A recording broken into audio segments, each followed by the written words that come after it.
Well, back to school and those after school activities are right around the corner, and most of those take place outside in the heat. News 6's Emily McLeod spoke with Orange County Fire Rescue earlier today and got some insight into what students, coaches, and teachers should watch out for when those kids are outside.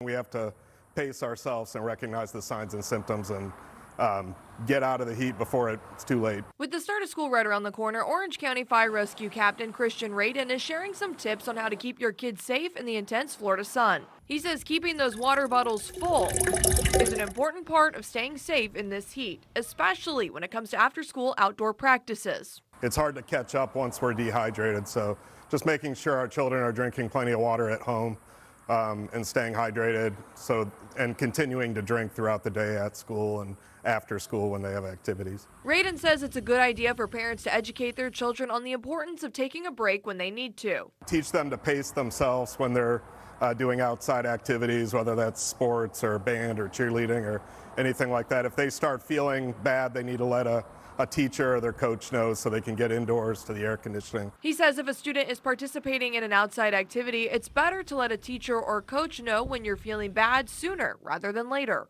It's always better to be proactive with that than to have a fainting episode on the field or have a medical emergency where we need to get involved. Radin suggests a couple of back-to-school items you might not think of right away, like a refillable water bottle or a cooling towel. Buying your child their own water bottle, letting them bring it to school so they can just drink continuously through the day.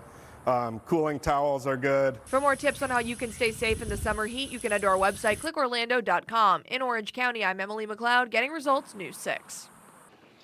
Emily, thank you. There are also legal protections for kids in place. The Zachary Martin Act, signed in 2020 by Governor DeSantis, requires all Florida schools to have cooling tubs or other means to cool the body down in the event an athlete is experiencing heat trauma. And it requires coaches and school officials to monitor heat stress. At certain measurements, activity can be capped, athletes given more breaks, and activities sometimes have to move indoors.